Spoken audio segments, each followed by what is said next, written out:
Kita sudah mengenal Romo Yitno dalam episode 1 tentang awal mula hidup panggilan dan juga tempat-tempat berkarya beliau. Dan kali ini dalam episode kedua kita akan melihat bagaimana Romo Yitno begitu bersukacita di dalam hidup panggilannya. Golden Memory kembali lagi hadir bersama dengan Anda dalam melodi dan juga story kisah perjalanan Romo Yitno Puspohandoyo.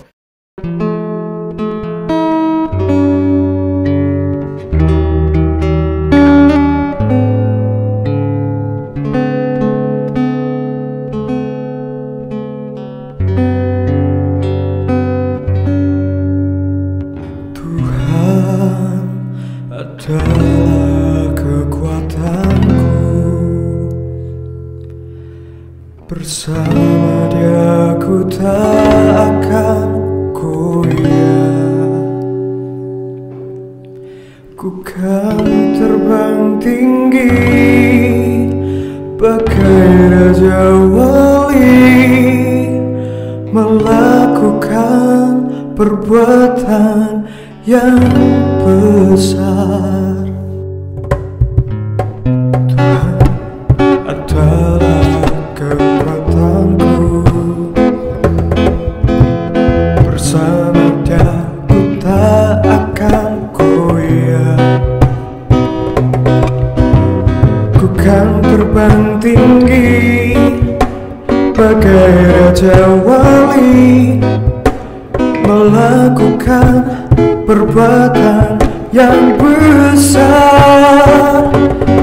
Aku kan terbang tinggi bagai raja wali dan melayang tinggi dalam kemuliaannya.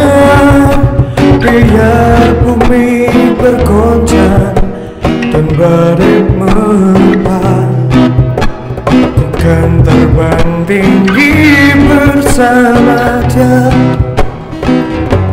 Aku kan terbang tinggi bagai raja wali dan melayang tinggi dalam kemuliaannya.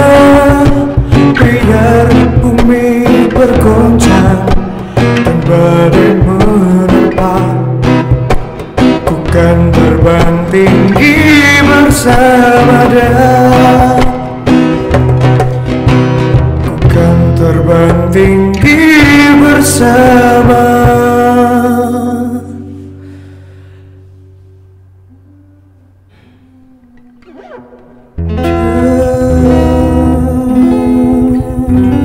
Baik Romo, kita melanjutkan obrolan kita ya Romo ya. Romo sudah berkarya di Purwokerto, itu tadi di paroki mana saja Romo? Purworejo, Kutoarjo, lalu ke Pekalongan pertama, kemudian Katedral, lalu Purbalingga, Agustinus, lalu ke Selawi, ke Purwokerto Timur dulu ya? Purwokerto Timur, Kemudian ke Selawi, habis dari Selawi ke Pekalongan lagi, kedua itu, lalu habis dari Pekalongan yang kedua, lalu Romo ke Batang menyiapkan jadi paroki. Oh, Batang itu yang menyiapkan paroki Romo Yitno juga? Iya. Oh, kemudian sesudah dari Batang, Romo di mana? Itu dibantu oleh Romo Koko. Oh, waktu di Batang itu. Di Batang. Lalu sesudah dari Batang, Romo kemana? Sadar Batang sini. Ke sini? Iya. Sampai sekarang? Sampai sekarang. Sampai sekarang di paroki Gombong. Santo Mikael Gombong. Berarti kalau misalnya kita hitung, Romo itu sudah berkarya di 10 paroki. 10 paroki. Nah Romo, kalau misalnya 10 paroki itu kan nggak sedikit ya Romo ya. Maksudnya sudah banyak berarti paroki yang Romo layani, yang Romo ada di sana, ikut ambil bagian. Misalnya tadi juga menjadi Romo paroki, lalu bahkan mempersiapkan paroki untuk berdiri kayak misalnya tadi Batang itu. Nah, adakah cerita yang paling bahagia atau cerita yang membahagiakan? Pasti kan banyak sekali Romo ya. Ada nggak cerita yang paling bikin Romo bahagia atau boleh juga cerita lucu Romo yang mungkin dialami selama menjadi seorang imam? Cerita lucu saya nggak mencatat, nggak tahu. Nggak mencatat, nggak tahu iya, ya. Tapi yang membahagiakan ya setiap kali umat itu selalu mendorong imamnya. Dukungan umat menyebabkan saya semakin bahagia. Di mana-mana saya merasa dapat dukungan. Itu seperti juga di sini pun saya tidak tersingkir kok.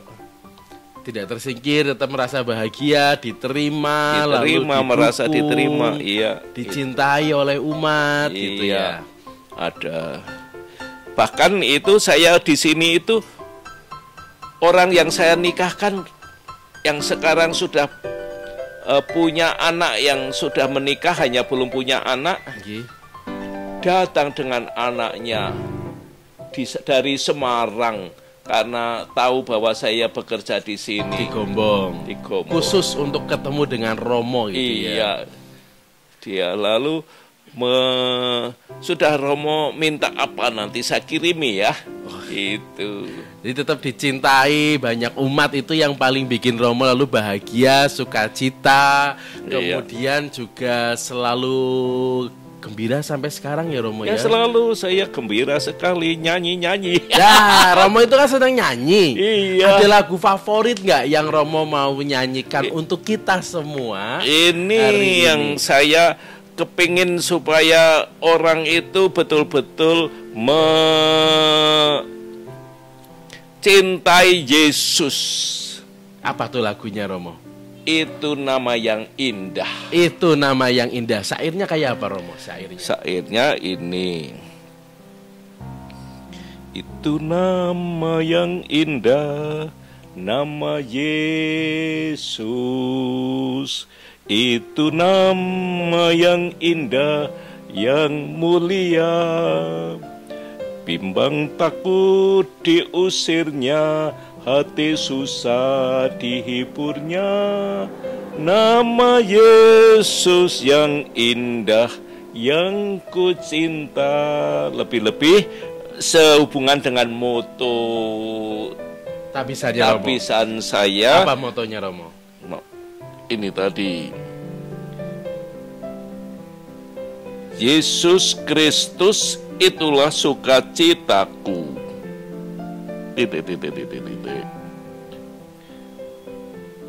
Dia harus bertambah-tambah besar dan aku semakin kecil. Ini semangatnya Yohanes Pembaptis. Dia harus semakin besar sementara aku harus semakin kecil. Iya. Kamu badannya besar tapi loh ini loh. Ah itu bade, buah-buah, bode. Tapi kan ini semangat atau jiwanya itu ada orang lain yang mewakili Yesus di paroki menjadi pastor paroki, ya saya terima ya. Iya betul. Jadi Romo itu tetap walaupun mungkin secara usia kami sebagai yang muda gitu kerap kali melihat bahwa Romo secara usia pasti lebih senior, kemudian lebih sepuh, punya banyak pengalaman, lalu juga punya banyak hal yang sudah dikerjakan. Tetapi satu hal yang saya sendiri secara pribadi itu selalu terkesan dengan Romo adalah kegembiraan dan kerendahan hatinya Romo. Itu yang pastinya juga itu merupakan buah dari tadi itu motonya bahwa Yesus harus semakin besar sementara aku semakin kecil atau mundur ya mundur mungkin itu. Tapi tetap hadir sebagai pendoa. Iya betul. Pendoa yang selalu ada di depan yang mendoakan terutama umat dan juga kami dalam pelayanan. Dan ini lewat Padre Pio yang sudah santo dan Beato Carlo ya. Saya mendorong orang yang minta doa saya, coba ini ada dari Padre Carlo, ada novena didoakan.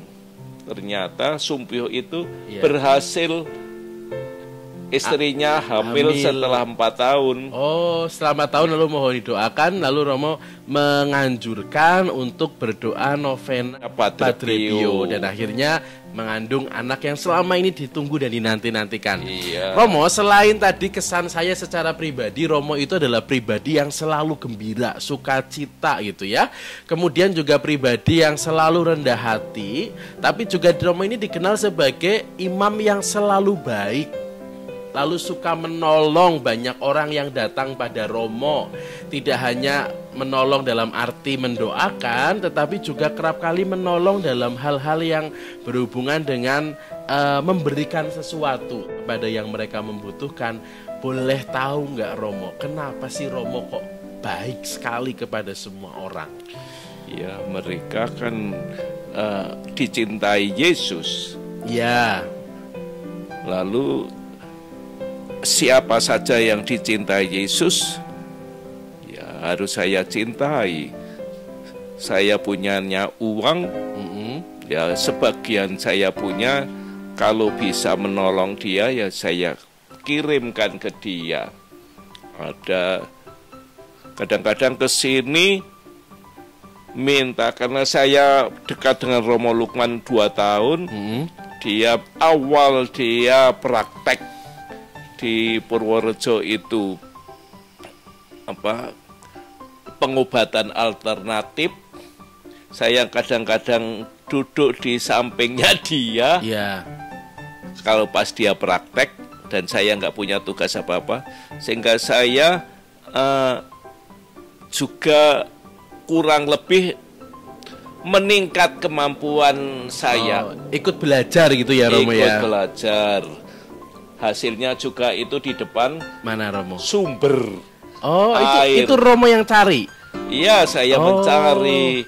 Dan itu saya ukur kira-kira 30 meter ke bawah, tapi ada hambatannya banyak wadas-wadas atau saya cek itu ada beberapa lapis.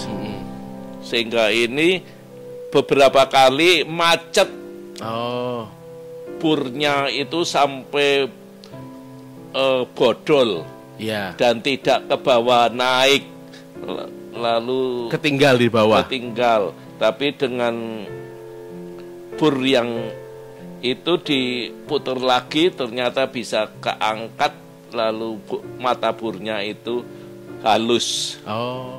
Romo itu kan dikenal sebagai imam yang selalu baik ya Romo ya. Tadi suka menolong umat yang datang ke sini, selalu diberi bantuan, entah itu dalam bentuk materi ataupun juga dalam bentuk hal yang lain, dibantu mungkin yang sakit itu diobati gitu. Tadi kan Romo menyampaikan yang penting adalah bahwa Yesus itu baik kepada semua orang. Maka saya pun sebagai imamnya juga baik kepada semua orang. Perkara dia niatnya baik apa enggak itu urusannya dia gitu ya. Romo kan kerap kali ngomong begitu. Jadi pokoknya yang penting saya baik. Kemudian yang kedua juga pengalaman bersama dengan Romo Lukman juga akhirnya membuat Romo punya sesuatu yang bisa dibagikan sebagai seorang imam. Khususnya tadi ikut mengobati, kemudian juga mencarikan salah satunya mencari sumber airnya paroki yang sekarang kita pakai juga dari Romo. Katanya Romo yang mencari. Nah Romo, kalau tadi itu kan kita cerita tentang banyak sekali pengalaman, mulai dari Romo yang awal pengen menjadi imam sampai di dalam pelayanan, karya, banyak hal sudah diberikan, sudah dilakukan untuk gereja, khususnya bagi Keuskupan Purwokerto. Nah, menginjak usia imamat yang sudah 50 tahun, Romo itu masih punya harapan apa sih Romo untuk Romo sendiri secara pribadi, dan juga harapan serta impian mungkin untuk gereja? Romo punya harapan apa Romo? Harapan saya itu setiap umat dan imam mencintai Ekaristi. Itu supaya Ekaristi itu bukan hanya formilan datang ke gereja, tapi juga buahnya itu dihayati dalam hidup sehari-hari, begitu.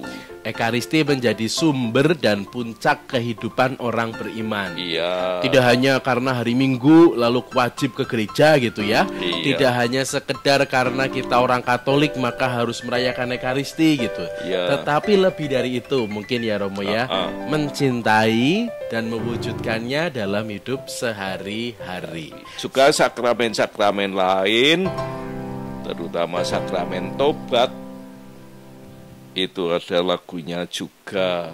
Gimana Romo? Apa tuh lagunya? Lagunya sejauh timur dari barat engkau membuang dosaku, tak kau perhatikan lagi pelanggaranku. Jauh ke dalam tubir laut engkau melemparkan dosaku, tak kau perhitungkan lagi pelanggaranku. Betapa besar kasih pengampunan yang kau beri. Dan selanjutnya, sukacita beliau dalam dukungan umat dan kebahagiaan beliau dalam doa-doa dan juga kehadiran umat menjadi inti yang kita dapatkan dalam episode kedua mengenal Romo Yitno secara lebih dalam. Kita pasti akan pingin sekali semakin mengenal Romo Yitno di dalam hidup panggilan beliau dan tentunya harapan-harapan beliau di dalam imamatnya yang sekarang ini sudah menginjak usia yang ke-50 tahun. Sebuah waktu yang tidak singkat, sudah banyak pengalaman, tapi pasti Romo Yitno juga punya harapan untuk kita semua, untuk para umat, untuk gereja, dan pastinya juga untuk imam-imam yang lain. Maka jangan lewatkan episode ketiga untuk melihat dan juga mendengar apa yang menjadi harapan Romo Yitno untuk kita semua. Maka nanti kita ketemu lagi di episode ketiga dalam harapan dan juga keinginan serta mimpi Romo Yitno Puspohandoyo. Golden Memory berpacu dalam melodi dan story.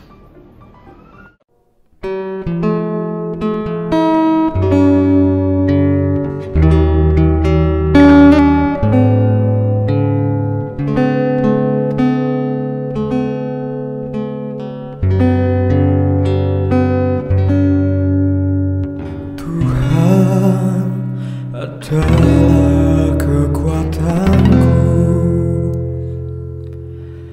bersama Dia ku tak akan goyah. Ku kan terbang tinggi bagai raja wali, melakukan perbuatan yang besar. Tuhan adalah kekuatanku, bersama Dia ku tak akan goyah. Ku kan terbang tinggi bagai raja wali, melakukan perbuatan yang besar. Aku kan terbang tinggi bagai raja wali dan melayang tinggi dalam kemuliaannya. Biar bumi bergoncang dan badai menerpa, kan terbang tinggi bersama Dia. Aku kan terbang tinggi bagai raja wali dan melayang tinggi dalam kemuliaannya. Biar bumi bergoncang dan badai menerpa,